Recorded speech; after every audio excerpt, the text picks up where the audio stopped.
আসসালামু আলাইকুম রাহমাতুল্লাহি ওয়া বারাকাতুহু। এখন আমরা বলবো আমাদের কোরআনে সাংকেতিক চিহ্নগুলো দিয়েছি যে 1 3 4 এগুলো যে দিয়েছি এগুলো কিভাবে আপনারা টানবেন।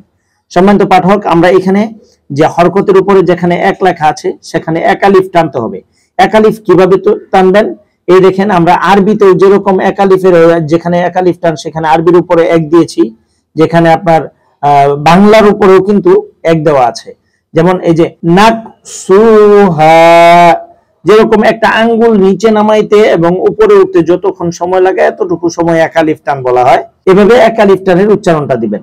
সম্মানিত পাঠক, হরকতের উপরে দুই লেখা যেখানে সেখানে দুই আলিফ টানতে হবে।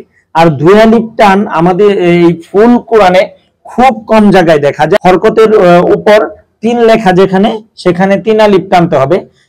যেমন আপনার ইয়া, তিন আলিফ টানের ক্ষেত্রে কিন্তু তিন দিয়ে দিয়েছি এবং আপনার বাংলার উপরেও তিন দিয়ে দিয়েছি। এখানে একটা বিষয় হচ্ছে যে তিন আলিফ টানের ক্ষেত্রে অবশ্যই কিন্তু আপনাকে টানতে হবে। সেইখানে একবারে না টানলে অনেক সময় অর্থের পরিবর্তন হয়ে যাবে। হরকতের উপর চার লেখা যেখানে সেখানে চার আলিফ টানতে হবে।